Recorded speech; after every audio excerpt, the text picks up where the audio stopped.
Shalom Indonesia, salam Nusantara dari Sabang sampai Merauke. Senang bertemu di malam hari ini dengan bapak-bapak, ibu-ibu, saudara-saudari yang kekasih dalam Tuhan Yesus Kristus. Rekan-rekan, sahabat-sahabatku, andai tolan, para pemirsa. Tuhan Yesus memberkati. Doa dan harapan saya kepada Anda, biarlah kekuatan Tuhan, energi Allah, urapan Allah, semangat Tuhan, iman yang teguh dalam Tuhan senantiasa menjadi bagian kehidupan kita. Puji nama Tuhan.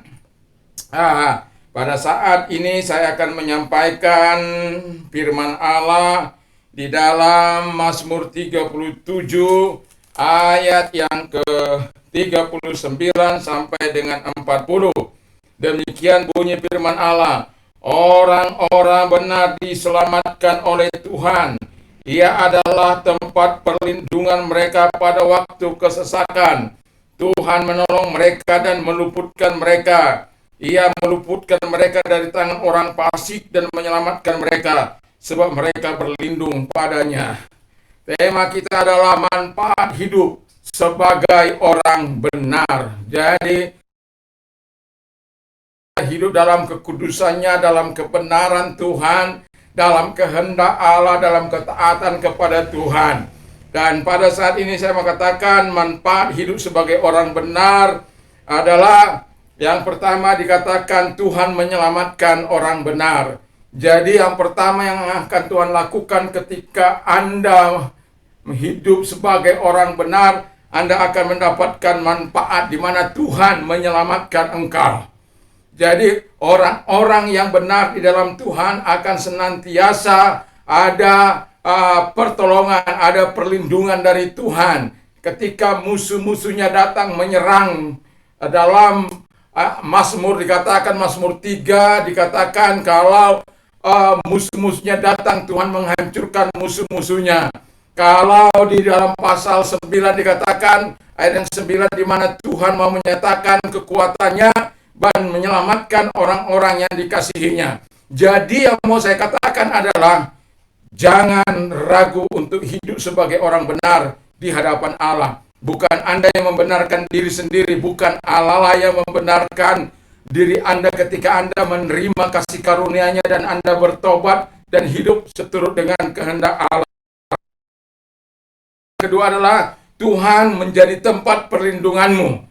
Jadi manfaat yang kedua adalah bahwa Tuhan itu menjadi tempat perlindungan orang-orang benar. Jadi kalau kita berlindung pada Tuhan, siapa yang akan dapat menghancurkan kita? Siapa yang akan dapat memasuki tempat di mana kita berada? Karena Tuhan itu yang menciptakan langit dan bumi. Tuhan itu yang menjaga kita. Kalau Tuhan Allah semesta alam yang menjaga kita, siapa yang dapat menembus perlindungan yang Tuhan berikan kepada kita? Jadi sangat hebat perlindungan Tuhan bagi orang-orang yang benar. Bahkan firman Allah dikatakan bahwa orang-orang yang benar itu dikelilingi oleh malaikat Tuhan. Dan malaikat Allah berkemah di sekeliling tempat tinggalnya. Aduh, puji Tuhan. Makanya saya nggak pernah takut kemanapun saya pergi. Saya nggak pernah takut mau ke pedalaman kah itu, mau kemana kah itu. Di tempat yang dikatakan rawan kah itu, saya tidak pernah takut dengan segala mantra apapun. Ya, karena saya tahu bahwa Allah adalah tempat perlindungan saya yang aman, yang hebat, dan tidak akan ada satupun kekuatan yang dapat menembus pertahanan atau tempat kita berlindung kepada Tuhan itu. Tidak ada satu kekuatan. Bahkan saya katakan kalau segala kekuatan Lucifer dan antek-anteknya dan kekuatan setan dan seluruhnya bersatu, tidak akan pernah mampu menembus pertahanan Tuhan Yesus Kristus. Itulah sebabnya Tuhan sendiri berkata bahwa kita mendapat tempat perlindungan baginya. Dan dikatakan oleh Alkitab, berbahagia orang yang berlindung pada Tuhan. Jadi, ya, manfaat ketika manfaat hidup sebagai orang benar itu sangat luar biasa. Yang pertama, Tuhan menyelamatkan. Yang kedua, Tuhan tempat perlindungan orang benar. Yang ketiga, Tuhan menolong meluputkan orang-orang benar. Jadi saya yakin dan percaya pasti kita pernah mengalami pertolongan yang supranatural dari Tuhan, di mana saat kita mengalami tekanan intimidasi yang sangat luar biasa. Ketika saya berada tinggal di tempat ini, saya mengalami tekanan yang sangat luar biasa, diancam untuk begitu rupa dengan tekanan-tekanan yang begitu luar biasa. Tetapi saya tidak pernah takut, malah istri saya menyediakan bensin.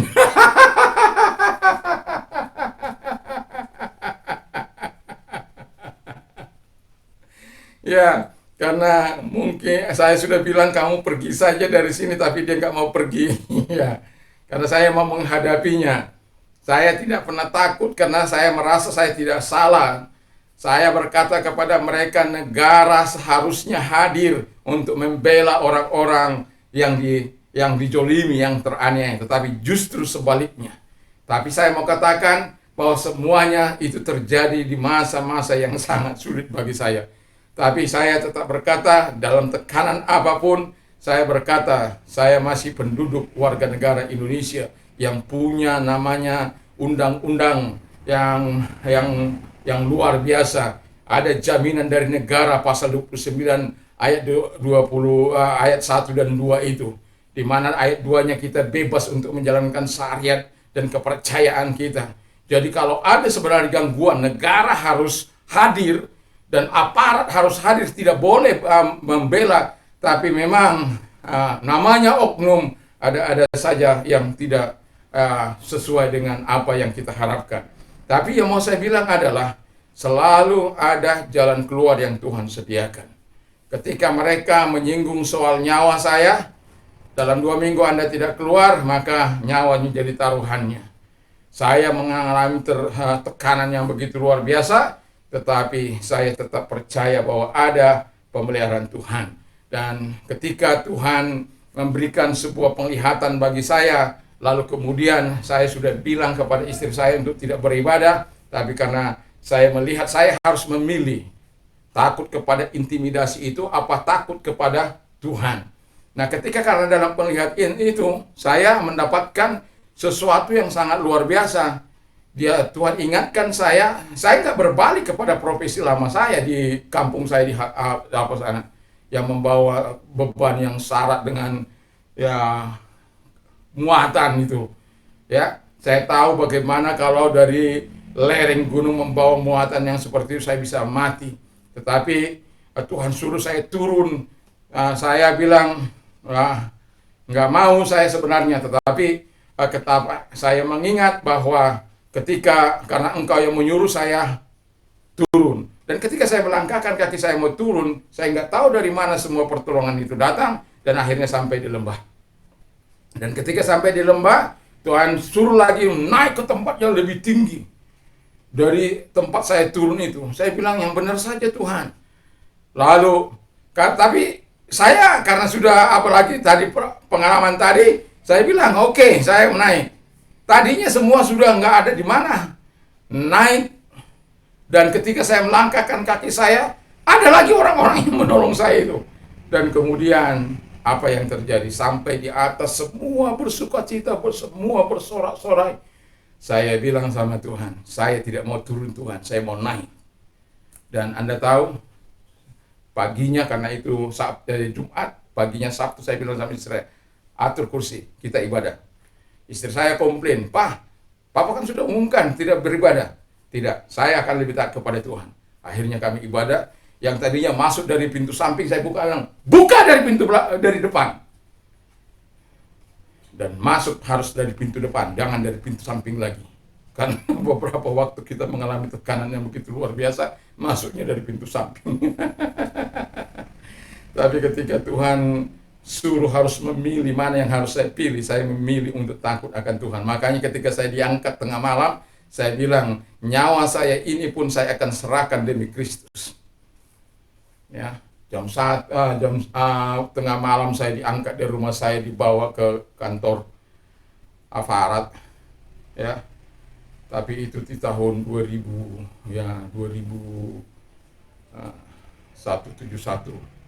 peristiwa yang sangat kelam itu.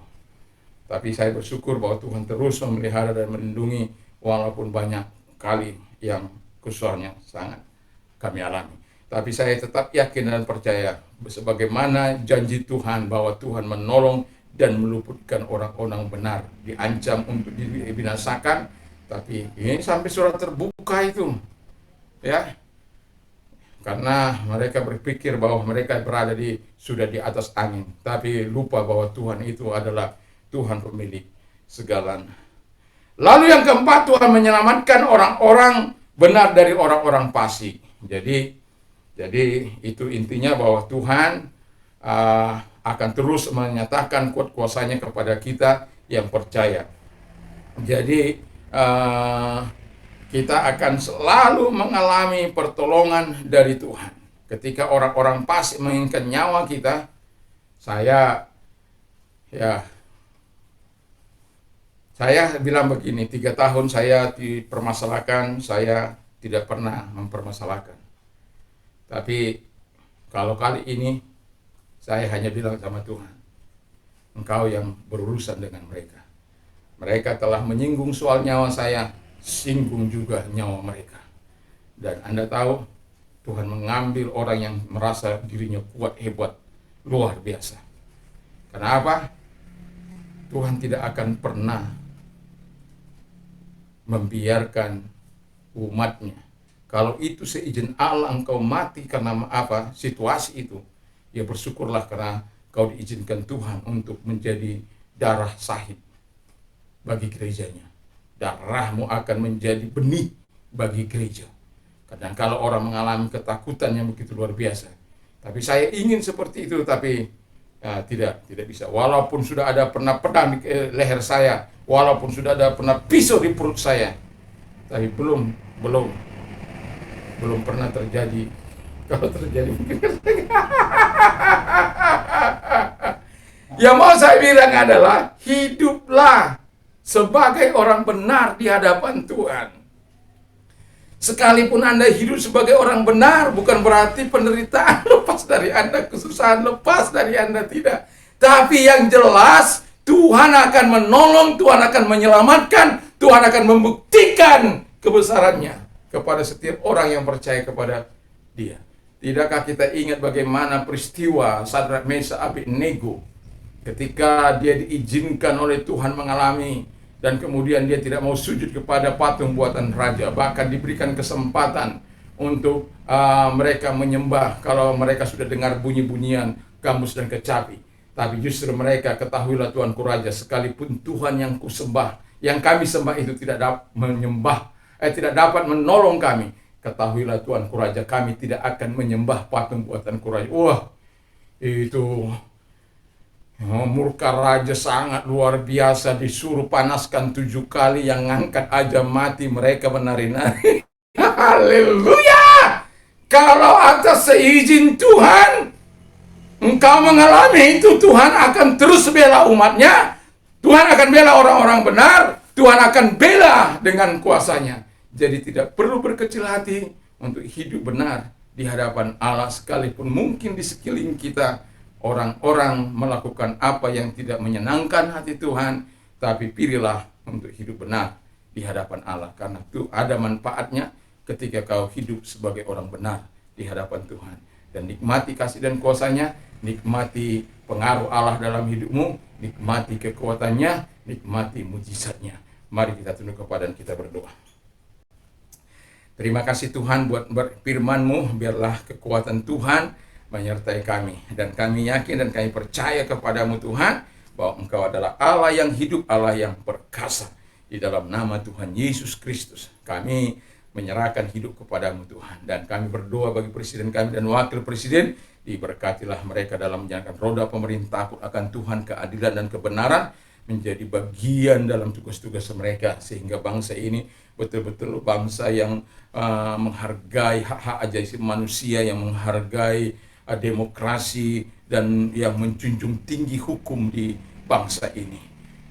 Biarkan pemerintah kami bukan hanya tebang pilih dalam menentukan hukum-hukum yang dibuat yang mendiskriminasikan yang agama-agama tertentu, tetapi Tuhan Yesus, pemerintah kami akan bisa bertindak bijak untuk melakukan yang terbaik sehingga tidak ada lagi diskriminasi, karena semua orang sama di mata hukum dan di mata undang-undang. Terima kasih Bapa di surga, Tuhan tolong semuanya berjalan dengan baik. Kami juga berdoa buat menteri, para pejabat, para gubernur, juga Tuhan Yesus kami berdoa bagi wali kota, camat, lurah, RT, RW semuanya diberkati oleh Tuhan. Tuhan tolong mereka semuanya agar Allah melaksanakan kekuatan-Mu kepada mereka. Dan kami juga berdoa Tuhan agar Engkau Allah memberkati pihak keamanan, yaitu Polri, dan juga pihak pertahanan yang menjaga kedaulatan negara ini, yaitu TNI, AU, dan AL. Semuanya diberkati oleh Tuhan. Tuhan tolong. Dan juga yudikatif, legislatif, eksekutif, semuanya bertugas untuk membangun bangsa ini sesuai dengan tugas dan tanggung jawab yang mereka miliki sebagai stakeholder bangsa ini. Terima kasih Bapa di surga, terima kasih. Kami tetap yakin dan percaya kepadamu Tuhan. Indonesia akan mengalami kemurahan gereja Tuhan, biarkan mampu menyampaikan suara kenabian-Mu, aras nasional mampu menyampaikan di tingkat nasional apa yang harus dinyatakan. Terima kasih Bapa di surga, terima kasih. Kami juga berdoa Tuhan kepada Bapa di surga agar Engkau Allah menyatakan kasih dan kuasa-Mu Tuhan, menyatakan kekuatan-Mu bagi gereja-gereja Tuhan dimanapun ada. Gereja Pantai Kosta juga Tuhan berkati sahabat-sahabat kami, rekan-rekan kami dimanapun mereka melayani.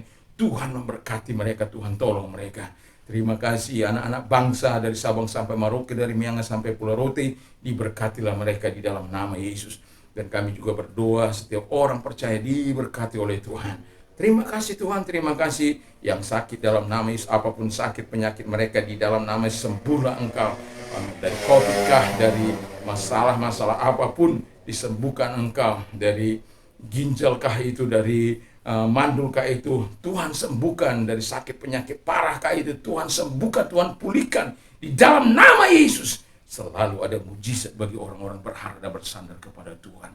Terima kasih Tuhan Bapa di surga. Kami juga berdoa bagi orang-orang yang mau mengalami transformasi Tuhan, seperti Engkau melakukan kepada Saulus Tuhan. Dan kalau Engkau orangnya, mari taruh tangan di dada kita berdoa Tuhan Yesus. Mari hadir kepada mereka yang membuat tangan mereka di dada. Mari Tuhan jamah mereka sama seperti Engkau menjamah Saulus, bertemu dengan Saulus, dan Engkau mengubah Saulus menjadi alat-Mu, mempermuliakan Engkau, mengagungkan Engkau, memasyurkan Engkau. Dan itulah sebabnya Tuhan, kami yakin bahwa Tuhan datang bukan untuk mencari orang benar, tapi orang berdosa.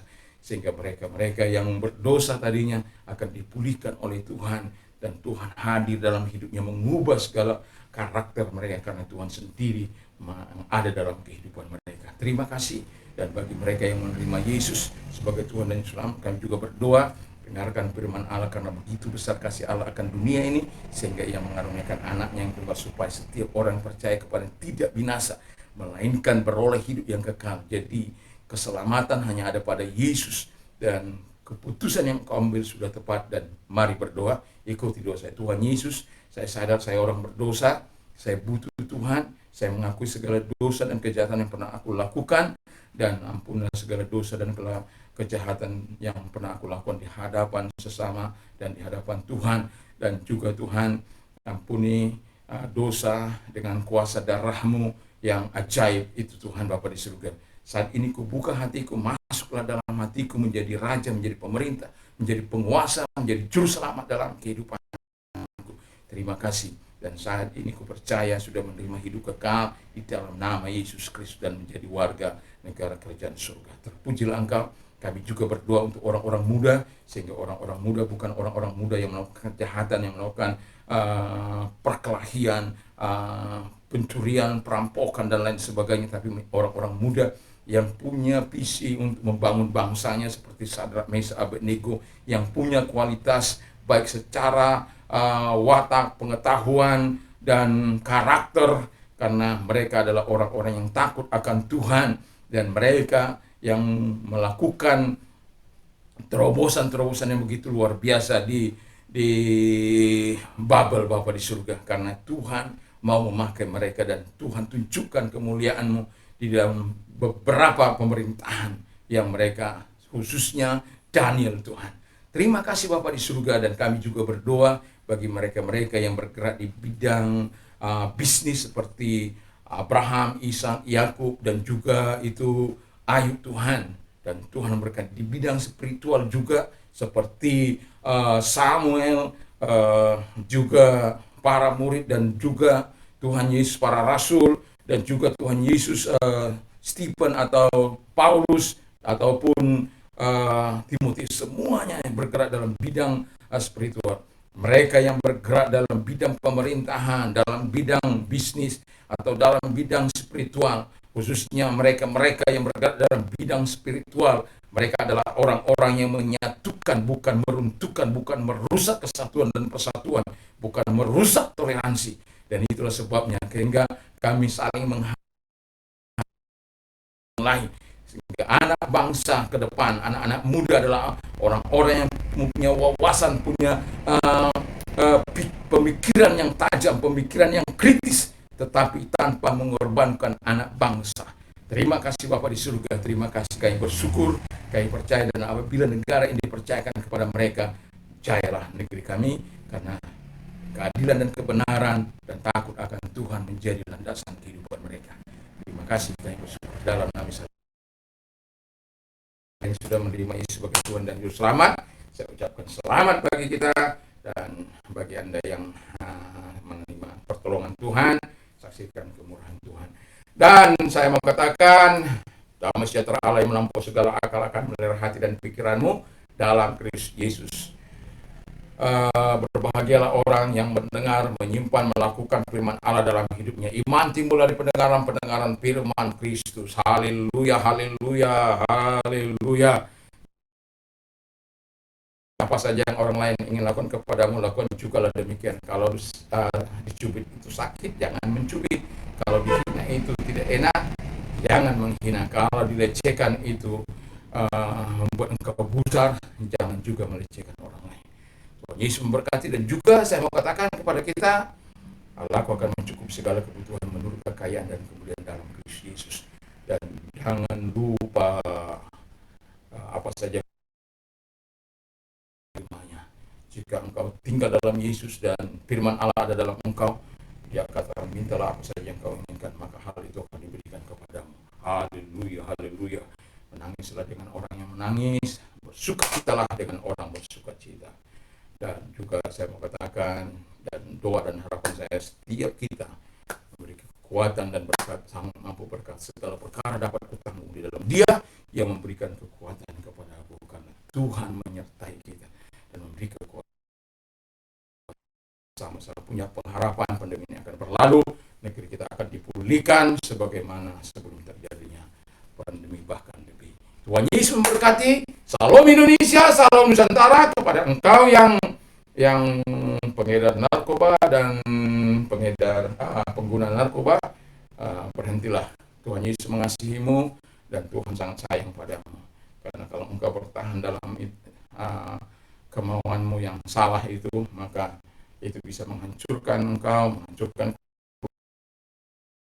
akan menghancurkan generasi ini. Dan katakan tidak terhadap narkoba, ya terhadap Tuhan dan pertolongannya.